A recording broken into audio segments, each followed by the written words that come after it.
I can't lose this job. Your job is to write the truth. I did. The truth is, I'm the hero here, not you. Because I ain't no hero. I'm Wolverine. The boys are back in town, Spidey Squad. Anyways, welcome back, true believers and all you merry Marvelites out there, to another very interesting Marvel games related video, and to an extent, a broader Marvel video, because we are finally in Comic-Con season. Of course, if you guys know, July is finally the time where we're going to get a brand new showcase of a plethora of different Marvel items during this year's San Diego Comic-Con, which is going to be starting next week, which is very exciting. We do have tons of different items to look forward to, ranging from Marvel games and even the broader MCU, but because this event is going to be so big, I can't handle everything by myself, which is why I'm finally reuniting with the one and only living legend himself, Slickmoth, who you obviously have seen show up in a plethora of my videos in the past, talking about all things Marvel games, and of course he is the one and only GOAT when it comes to everything pertaining to DC, and everything that we are looking forward to in regards to these Marvel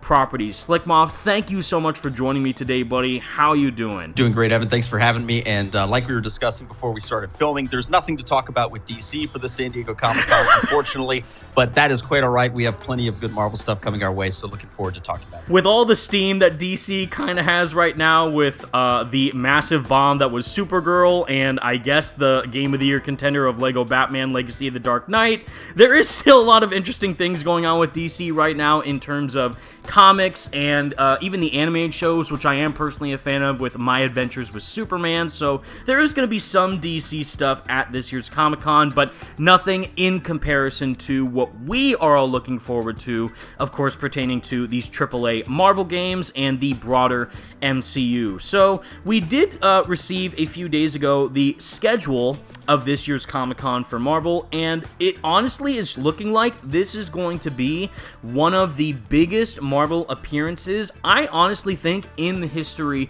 of Comic-Con. Now, keep in mind, I was actually able to physically attend Comic-Con in person in prior years, like 2018, where they had the massive Hall H panel for Spider-Man PS4, and even 2019, where they had a Marvel games panel in general, which they included some VR games at the time, as well as Iron Man VR and mainly Marvel's Avengers, but we sadly know how that game turned out. And then, of course, the latest one in 2023, which I will never forget in my entire lifetime, was Marvel's Spider-Man 2. They had that entire Hall H panel showcasing the story trailer for the game. They had the whole cast and crew come up on stage. They revealed the 19 inches of Venom Collector's Edition, the limited edition PS5 Symbiote Spider-Man bundle, and of course, having Tony Todd be revealed for the first time in a live audience with his performance as Venom, saying "We are Venom" to the crowd, and even Yuri Lowenthal doing the iconic Bully Maguire dance from Spider-Man 3 on stage, which was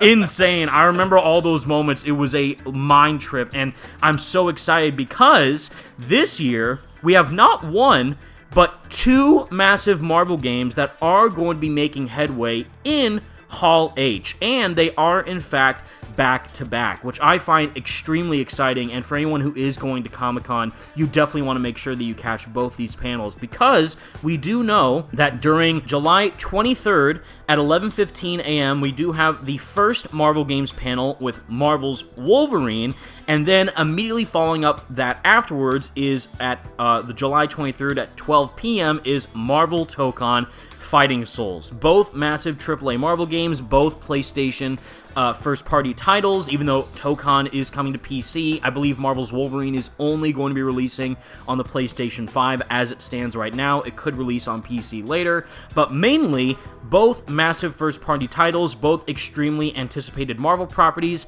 and both of them are getting the Hall H treatment. And the reason why I mentioned Marvel's Spider-Man 2 and those other Marvel Games panels is because they had a event that was worthy of the game being there. So for Marvel's Spider-Man 2, again, they showed the story trailer, finally revealing what the narrative is, showing off Harry Osborn for the first time, also Peter Parker and Miles Morales unmasked, as well as Mary Jane, and kind of bits of what the story was going to be. Some cool behind-the-scenes concept art. and just some of the collectibles for the game, like the PS5 and the Collector's Edition. However, we do know that Marvel's Wolverine will not have a Collector's Edition. They did officially confirm that, and I'm sure, given the popularity of Wolverine, that they might end up revealing during this panel a potential Wolverine-themed PlayStation 5 console bundle. Whether or not that's a base PS5 or a PS5 Pro is still unknown as of right now, and more than likely a DualSense Wolverine-themed controller. And I also think for the Comic-Con Hall H stage, a story trailer for the game is also probably going to be what they end up showing off as the next major piece of marketing for Marvel's Wolverine. But with all that said, Slickmoth, you are a diehard Marvel fan. You've obviously played the Insomniac Marvel Spider-Man games, and now we are getting Marvel's Wolverine in actually just a couple months, which is pretty insane to say. So what is your current excitement level and hype level for Marvel's Wolverine, and what do you want to see be showcased from the game next? Well, I'd say my hype level is honestly 10 out of 10 for this game. It looks so good. And one of the things that's interesting actually about the promo material for the game, of course, it was announced like 4 years ago. What you'll notice, though, is that very heavily we've been promoting gameplay in the marketing. We had the extended gameplay trailer that was like 7.5 minutes. Of course, also, you know, a little over a year ago, I believe it was, we had the first glimpse of the gameplay. And the thing is like the gameplay, I'm already sold on. Okay, it's Insomniac. The gameplay is going to be great. I've seen the gameplay. It looks phenomenal. And so what I really want to see at Hall H for this game is details about the story. And, I was watching a video you did a month ago. We have some vague things about the story and roughly what it's about and some of the players involved. And of course, we saw some character reveals in the 7.5 minute gameplay trailer that we got maybe a month or two ago. I forget how long ago it was exactly. And of course, the gameplay looks phenomenal. It is really surprising and super interesting to see the Insomniac engine matched with this like brutal M-rated bloody gameplay that you get from Wolverine. And of course, Wolverine's had a lot of dud games or games that were just not that good. You know, there was that one on the PS3 that was decent, not great. But I mean, this game is going to be, of course, the best Wolverine game ever made, and I think has a serious chance to be a top 5 comic book video game of all time. So I'm super excited for it. But at Hall H, I really want to see some story stuff. I want to see CGI cutscenes and a little bit more about the narrative that we're getting. I totally agree, and one thing that I've said in previous videos is, despite the fact that I totally trust Insomniac given their incredible track record with not only the Spider-Man games, but just their overall library of games from Ratchet & Clank, Resistance, Sunset Overdrive, and Spyro, and just all these titles kind of manifesting and can see the vision on why a character like Wolverine fits their studio. But because Wolverine is so different from Spider-Man in terms of his gameplay with his claws, and he's not really a character that he would use his intellect like gadgets or suit powers or anything like what we've seen from the gameplay style of Insomniac's Peter and Miles in the prior games. Wolverine's a brute, and he's pretty much just a living weapon with how he can totally dismantle people with his adamantium claws. So I'm really hoping that the gameplay variety that we get in Marvel's Wolverine does make sense with the story of the game, because if we're just going to be fighting people with only claws, especially considering Insomniac did confirm that Wolverine will be the only playable character in Marvel's Wolverine, so it doesn't seem like that Jean Grey or Sabretooth will be playable side characters. It just is a fully dedicated Wolverine experience. I'm really hoping that the story, like you said, will emphasize the violence that we're getting with the game, and considering how much of a landmark portrayal of the character is in live action with Hugh Jackman playing Wolverine within all these X-Men movies, and the standalone Logan film, of course, being regarded as one of the best comic book films of all time, and even the X-Men Origins Wolverine tie-in game being very highly regarded as well. I'm really hoping that this game and the story will end up being unlike anything we've ever seen before. I really think that the story will end up making or breaking this experience, and given that this game's narrative director is actually Walt Williams, who is famous for the pretty dark and gritty Spec Ops: The Line game, which is known to have a really dark and immersive story and narrative, I think if done right with Wolverine, this may not only end up being one of the best superhero games of all time, but it could also end up having one of the best stories featured in any form of superhero media. But I'm really hoping, because of how much I love the portrayal and the narrative of Insomniac's Spider-Man with all 3 games, both for Peter and Miles, I'm expecting that same level of quality, if not maybe higher, for a character like Wolverine. I completely agree. And then what I thought Spider-Man 2 did so well in its improvements over the first game was the expansion of gadgets that you had and abilities. And the gameplay really evolved in a big way. And of course, the Spider-Man 1 gameplay was already so good that the core mechanics of it didn't need that many improvements. But the way in which they added so many gadgets and so many different abilities, I think you're exactly right that Wolverine's not known to have things like that. And so you do run the risk of the gameplay becoming sort of repetitive. I think the way you get around that, of course, is with different type of enemies and brutes that you're fighting and potentially through gadgets. I'm sure he'll have them, but that is a serious risk that, you don't want the game to just be, spamming square to feed everybody.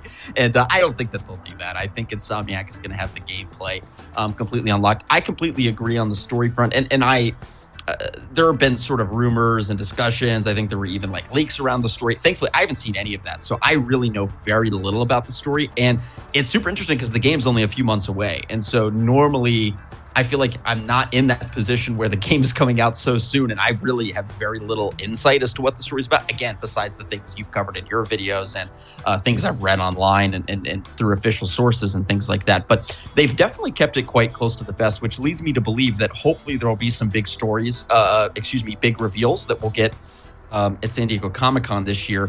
I'd love to see some surprise characters, surprise collabs, some enemies or villains that haven't been revealed yet.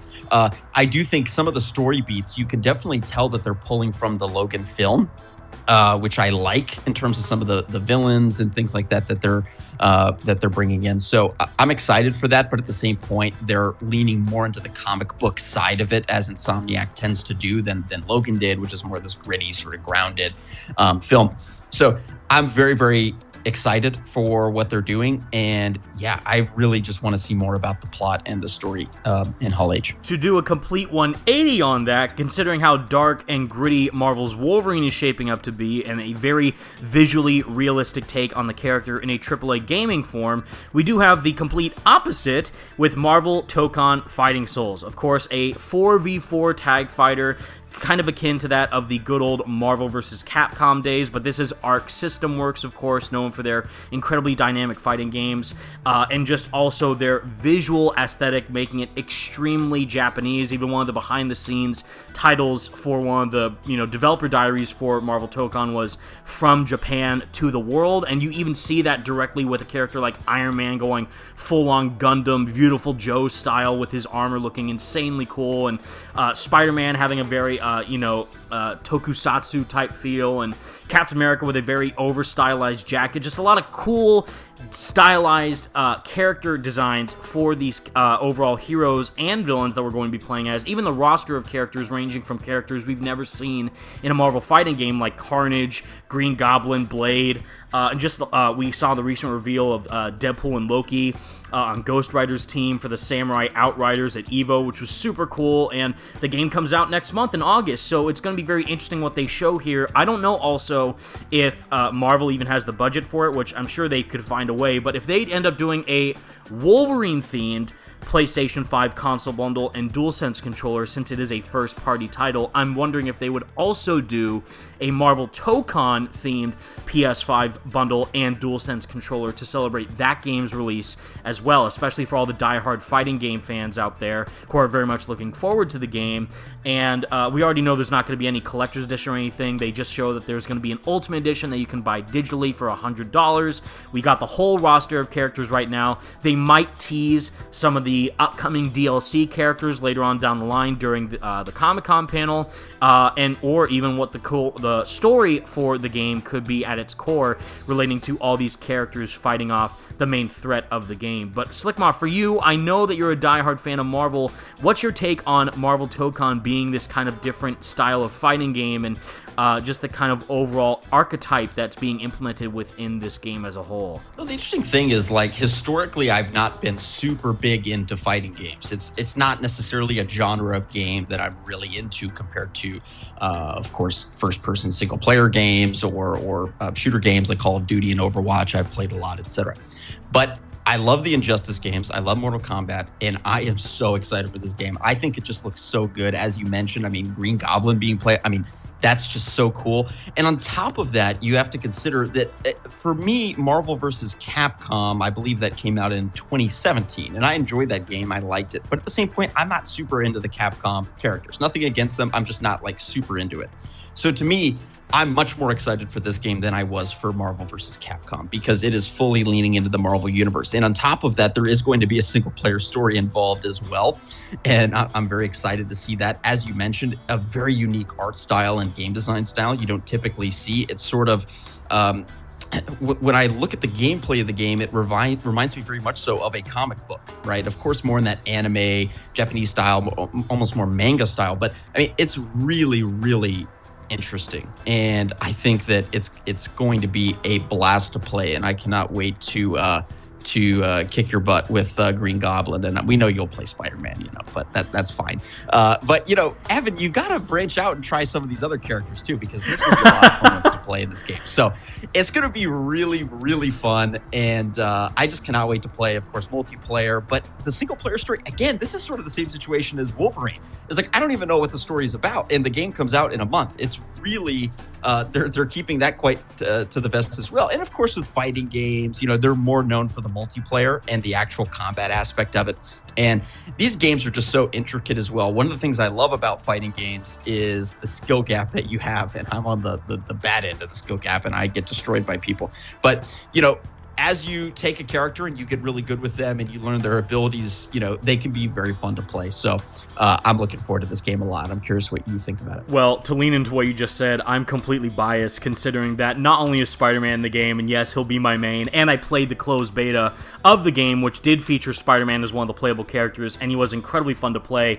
But, of course, if you guys know me, the Advanced Suit, Insomniac Spider-Man White Spider suit is my all-time favorite costume. I do like the 1.0 version from Spider-Man PS4 more than the updated Marvel Spider-Man 2 version, but still, the Advanced Suit 2.0 is in fact going to be one of the alternate suits for Spider-Man in this game. Again, leaning into the fact that this is a first-party PlayStation title, so PlayStation being able to partner with other first-party devs like Insomniac and with Arxis collaborating with them is going to be very cool to see Spider-Man not only be in the game and how fun he is to play, but being able to wear that suit specifically. Yeah, that suit's never coming off. But also it's interesting considering that Wolverine is in the game. And to kind of connect to the Marvel's Wolverine panel, Wolverine is in the roster of Marvel Tokon, so I'm wondering, considering he already has a very comic-accurate yellow and blue, Wolverine suit, would they also end up adding the Insomniac Wolverine suit as a potential DLC costume later down the line, or they could reveal it during this Comic-Con panel even, which would be very exciting too.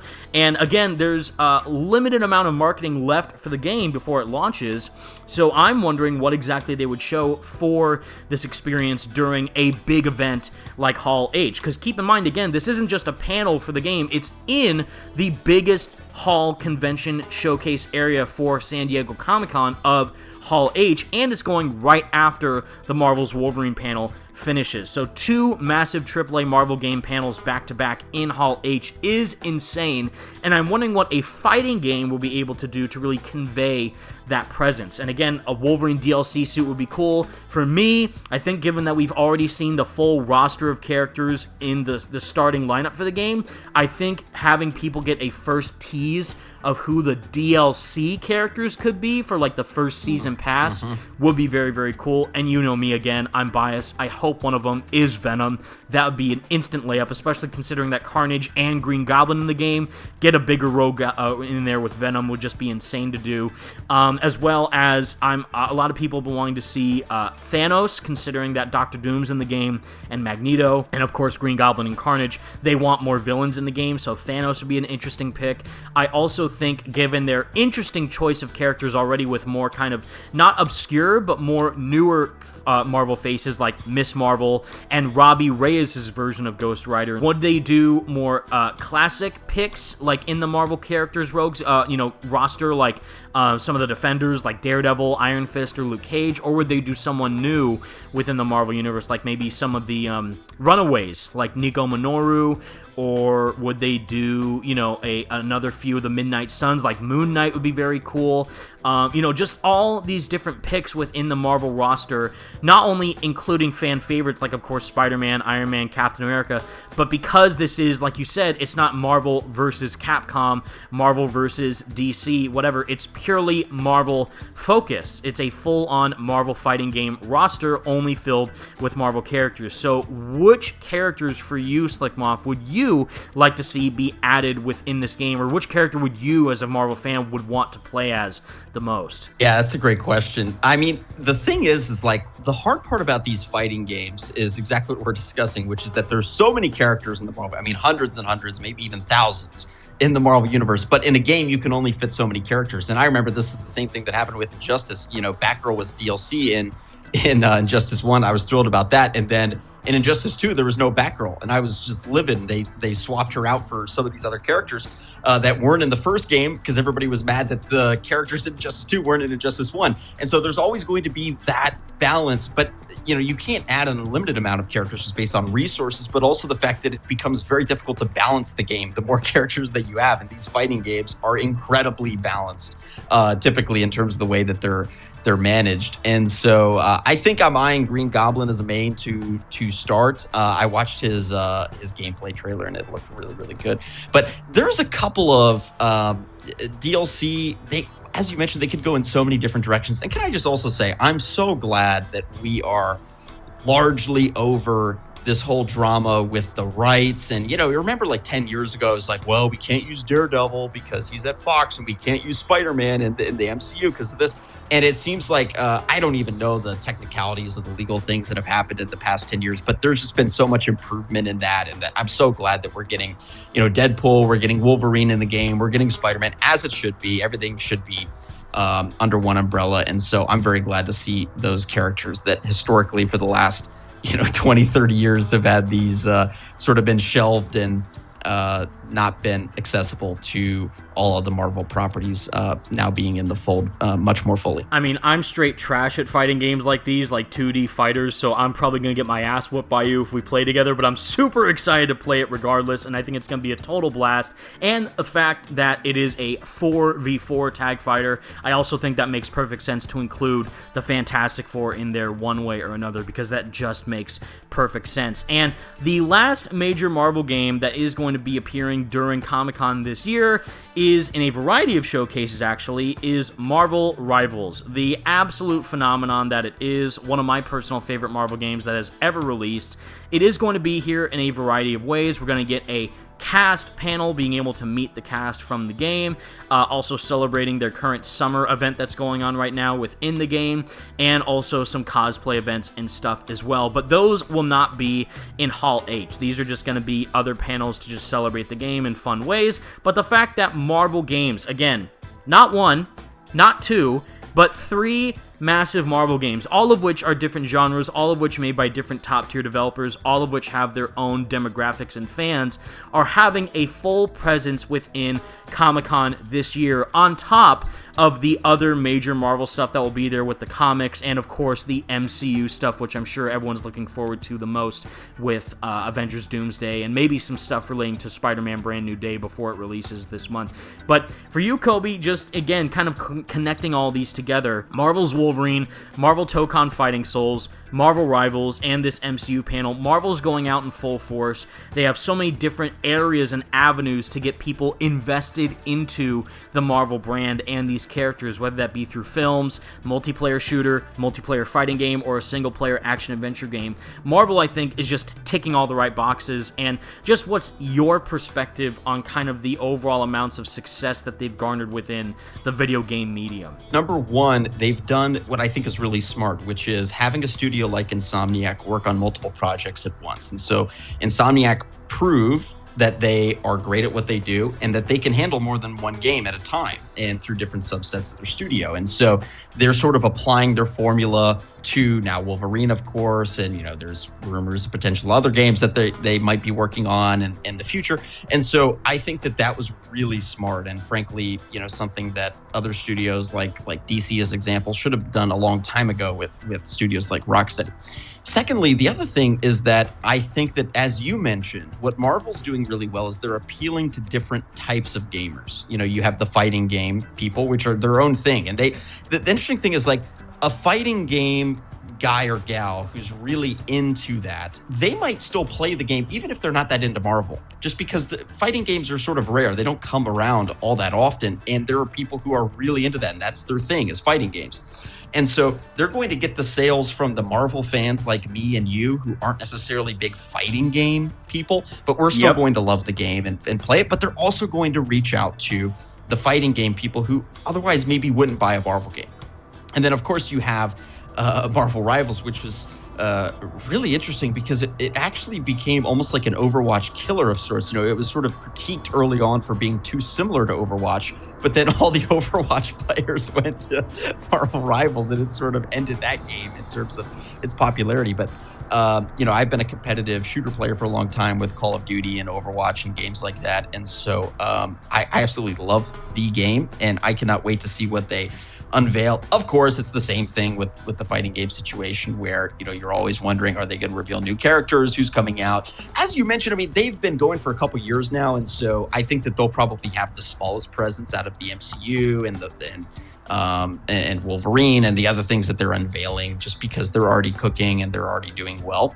But I am excited to see what they reveal. Again, I think probably nothing crazy or big in terms of reveals, but there'll be some good stuff there for us to see for sure. Totally agree. And I think we just got the newest character, Jubilee, within the game, and we know the Hood is coming in Season 9.5. I forget when exactly that's going to be, but if it is around Comic-Con time, then yeah, maybe they could tease some stuff, maybe have some cool events. But the fact that the main point, like you mentioned, is that they're finding so much success within all these projects and synergizing them between, again, these different genres of games, different types of games. Some people may not even go out and buy Marvel Tokon or play Marvel Rivals one or the other because they find, comfort in one specific game. So, I mainly am a single-player action-adventure gamer. I play the Spider-Man games, therefore I'll buy Marvel's Wolverine. But because I'm now into getting, Marvel characters and I like being able to dive into this world, maybe I'll give Marvel Tokon a try. Maybe I'll play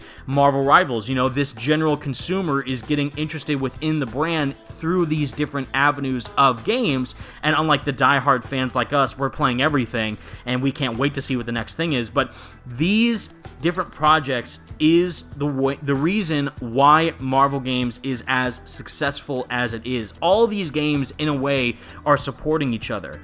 Like, if you're excited for Wolverine, you want to go out and play Wolverine and Marvel Rivals, and I'm sure by the time that Insomniac releases Marvel's Wolverine, they're going to add that costume from the game into Marvel Rivals, just like they did with the Insomniac Spider-Man suit as well. So again, synergizing between both of them, brand connectivity, and co-marketing between every project is only helping each of these properties thrive even more. And it is, like you said, something that I really wish DC was taking advantage of with their games and what they could be doing, but we haven't heard any news from them in that field for a while now, besides Lego Batman. But everything that is coming out from Marvel games is super exciting. I'm really enjoying Marvel Rivals right now. I haven't been able to fully play the newest season yet, but given all the adjustments they've made, it feels like they pretty much just released Marvel Rivals 2. Like, it's insane just the amount of improvements that they've made. You get this new breath of fresh air with these properties, and I, for one, couldn't be happier. As someone, like I've said in several videos in the past, not only am I a diehard Marvel fan, but I've been a diehard gamer ever since I was a kid, and seeing these mediums thrive the way they are just brings me such joy, and I can't wait to see what they have in store for us. And even in the MCU department, I know we kind of briefly talked about it, but the time kind of wrap everything up. We know all these Marvel games are having the big presence this year, but of course, the big panel that is going to end the Marvel games festivity, or the Marvel festivities in general, is more than likely going to be the MCU panel, which more than likely will show off the first trailer of Avengers Doomsday. Again, we might see some stuff for Spider-Man Brand New Day before the movie releases, and maybe some other Marvel projects with whichever phase we're in right now within the MCU. But for you, Kobe, I know that we both saw Thunderbolts and Fantastic Four, and your overall interest in the MCU's future. What are your thoughts on this panel and Avengers Doomsday and the future of the MCU at large? I mean, of course, after Endgame, I think we're all sort of in the same situation where they've had some good movies and we're going out and seeing all of them. But, you know, it's not quite, of course, as hyped as it was for Endgame, which makes sense. It was like the most hyped cinematic event in history of the world. Okay, so there's naturally, and it was expected that there'd be some sort of fall off. I do think to some extent there's been a bit of a fall off in quality as well compared to the peak of Phase 3 with Endgame and Infinity War and all of that. At the same point, they've made some good things in the past couple of years, and even some things that I like the Ant-Man movie in 2023, I liked more than the average person did. So they've had some good stuff. Now, with Avengers Doomsday, this is really their chance to get back on track with, I think, the more casual viewer that might have checked out. They haven't seen all of these Phase 4 and Phase 5 movies as much.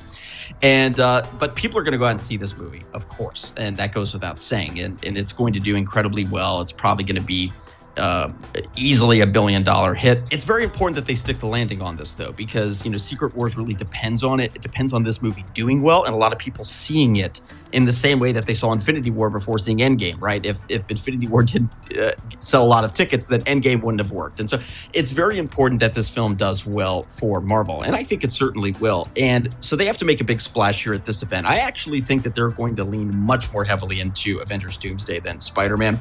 I could be completely wrong, but looking at the early projections of the upcoming Spider-Man film, they look very good. It looks like it's going to make money and fans are excited for it. And so they don't need to do a whole lot with that film. I think they need to do a lot more heavy lifting with Avengers Doomsday, which again is already doing well in terms of its marketing. I'm not saying they're behind by any means, but just that this is their time to make a big splash with that film and get people really re-engaged with everything that the MCU is working on.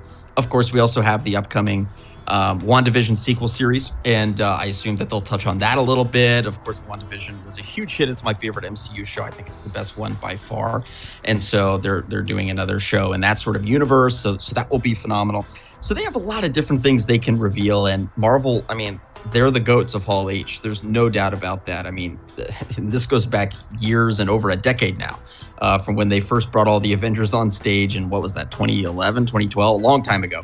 So they know how to put on a Hall H show. Kevin Feige is going to bring it all this year, and I'm absolutely looking forward to it. And I think we're going to see a lot of great stuff from Avengers Doomsday in particular, and I'm sure we'll get a little bit of footage from Spider-Man as well. I'm in a very odd place right now because I've been an MCU fan forever. I've been a Marvel fan forever, but I remember wanting to go to the theater every single time a new Marvel movie released. Day one, midnight launch, you know, just how excited I was for seeing these movies in theaters and get that experience, because not only were the stories of the characters so captivating and you want to see where the journeys go, but also because with the whole Avengers storyline, they were building up to something. They were building up to Infinity War. They were building up to Endgame. They were building up to Thanos and the Infinity Stones and everything like that. And that's why Endgame and Infinity War were such game changers and broke as many records as it did and were as successful as they were. For me, sadly, it's of course, the reason we're in the situation we're in right now is because Marvel was going to do Kang, and then the whole issue going on with the actor Jonathan Majors, and they had to rework the storyline and pivot from Kang the Conqueror to now Doctor Doom. But not just Doctor Doom, they had to for me, it was like a break glass in case of emergency situation with Robert Downey Jr. as Doctor Doom, and he's now back, and because people loved him as Iron Man, they think that that's going to instantly get people in seats, which it kind of will, because it is Robert Downey Jr. and he has such a legacy with Marvel that people want to see what this story is going to be revolving around Doctor Doom and what is going to make Robert Downey Jr. a good choice for Doctor Doom and all that. But for me, I almost view it as like not a nostalgia bait per se, but just it's like, kind of fan service just a fan service as it stands right now. I'm very concerned on where Doctor Doom is fitting within the story. I know he was teased in the post-credit scene of Fantastic Four First Steps, but again, nothing that they've done within these recent phases has been building up to this Doomsday, event within this film. So I'm very curious to see what the story is, especially considering they're bringing in back the old Fox X-Men characters, James Marsden, Cyclops, Alan Cummings, Nightcrawler, like all these crazy, versions of the characters from decades ago, and now they're all back within this movie because they think they have to go bigger to be better. So they did this whole, Avengers huge, everyone's together for Endgame, but now they're bringing in the main Avengers with Sam Wilson's Captain America, and Steve Rogers is back, Chris Evans, and the Fox X-Men. They're all in this film together, plus Robert Downey Jr., Doctor Doom. So I'm very trepidatious as it stands right now with the kind of overall, scope and scale and perception of where Avengers Doomsday is going, but I'm optimistic. I love the majority of these recent Marvel films. Again, Marvel Fantastic Four First Steps and Thunderbolts I thought was really, really good in particular. I thought Captain America Brave New World was okay, but not as bad as everyone said it was. But I'm still hoping that this will be a breath of fresh air within the MCU films that would really want me to get excited for where the MCU is going, and mainly to cap it off with our boy Spider-Man. I don't know if he'll be during this MCU panel, but this director, I don't know if you've seen this, Kobe, Destin Daniel Cretton, he's being a menace online. He's being an absolute menace. He's going insane. Like, I think he's saying all the right stuff, but he's like almost threatening Spider-Man fans in the sense like, you guys better go out and see this movie as if it's the last Spider-Man movie you'll see. And mainly with Tom Holland, he recently said that the reason on why the film is called Spider-Man Brand New Day will be revealed in the very last frame of the movie. So they're teasing all this stuff before the movie is even coming out. But I think Destin Daniel Cretton's very passionate about the character. I'm just kind of concerned with he might be going in a bit too far with referencing all the comic panels and stuff just for fan service purposes. But my whole point here is, if they're saying that the reason we'll find out why the movie's called Brand New Day at the very end of the film, and the reason why you should see this movie is because the last time you'll see Spider-Man is because the last time that we will see classic red and blue Spider-Man, and it's going to be a brand new day because we'll finally see a brand new showcase of Spider-Man in the MCU with him finally donning the black suit as a potential thing before it goes into Avengers Secret Wars, would honestly make this one of my favorite Spider-Man movies of all time. I think I've been wanting to see the black suit in live action for ages now, again, ever since Tobey Maguire in Spider-Man 3, all the way back in 2007, so by the time 2027 rolls around, that will be 20 years since we've last seen black suit Spider-Man in live action. I, for one, think it's long overdue. I'm a huge fan of how Insomniac did the black suit storyline in Marvel's Spider-Man 2. I've done multiple videos about that, but I think black suit Spider-Man in live action would get people not only in seats,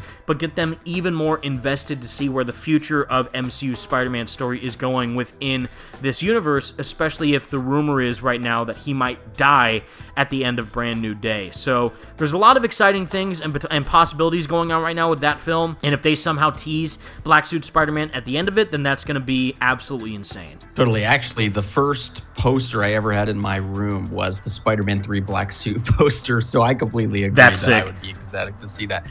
Now, here's the thing about the MCU. I completely agree with everything that you just said, that without question, Robert Downey Jr. would not be here if Phase 5 was crushing it at the box office and everything was going great. They're definitely doing this because they're like, oh crap, the audience is not as into this as they were after Endgame, which I think they anticipated, we all kind of knew, but they're like, okay, how do we get back to everybody being as excited as they were during that period of Endgame and Infinity War?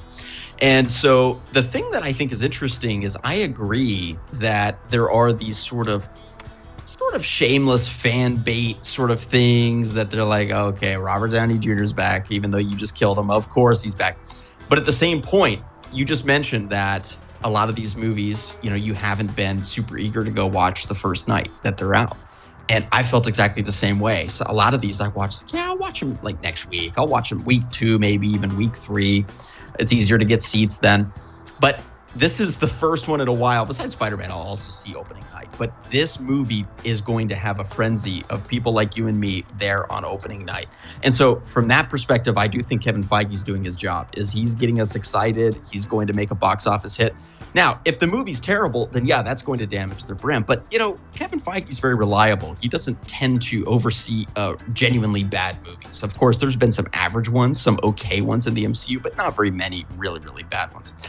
And so it's a big swing, so it could be a big miss or it could be a home run. But I will say, I mean, if it's a big miss, then yeah, it's going to be a huge problem. And they're going to have to reevaluate. I mean, at which point do you start looking at a reboot? I don't think that a reboot is a bad word or a dirty word for Marvel. I mean, if you look in the comic books, you typically see a reboot every, 5 to 10 years, roughly. And so, I mean, for instance, DC did New 52 in 2011, and then already in 2016, they did Rebirth. So that was a 5-year period. And this MCU's been going on for over 20 years. So it is not out of the realm of possibility that in a certain amount of time, I mean, in the next couple of years, we should start having a conversation about what a reboot looks like and what an Iron Man 1 in 2030 or something, looks like. And I don't think that's bad at all. I do think at a certain point, this MCU, this set of characters and this storyline is going to run its course, and a reboot is going to be a very natural thing that actually is going to help them. But of course, we're not there yet. I'm sort of projecting down the line, but we'll see how this movie does. I think it's going to do very well. And as you mentioned, in terms of the quality, could be hit or miss, but we'll have to wait and see. I think there's no possible, scenario where these movies, both Spider-Man Brand New Day and Avengers Doomsday, don't make $1 billion opening box office. I think just because how popular both those brands and those characters are, they're going to be successful no matter what. But yeah, our bigger issue, like you said, is that we hope that the quality will be up there in comparison to what we saw with the prior Avengers movies and the kind of phase 1 through 3 era of Marvel. And we really hope that this new phase, this new era of where the MCU is going, can reach those same heights. And especially if we get our first look at Doctor Doom in action during Comic-Con, during the Hall H panel, that would be pretty cool. Or if, RDJ is there in full Doctor Doom cosplay, that would be pretty cool as well. There's a lot of potential here. We really hope it can succeed, but we're just going to have to wait and see as to if Marvel can deliver as they were able to in the past. But with all that said, everybody, that is the video that both Slickmoff and I have for you today. Let us know all your thoughts in the comment section down below. Marvel is going absolutely crazy this year during San Diego Comic-Con, and which Marvel property are you looking forward to the most? Would it be Marvel's Wolverine, Marvel Tokon, Marvel Rivals, or the MCU at large? Let us know all your thoughts. Definitely be sure to leave a like, subscribe to both of our channels, because Slickmoff definitely deserves your support because he's the absolute best, and I honestly cannot thank you enough, Kobe, for joining me today within this video. It truly means the world to me. Thank you so much. Thank you, man. It was great. Appreciate it. And until next time, everybody, thank you all so much for watching. Stay merry, Marvelites, and peace out.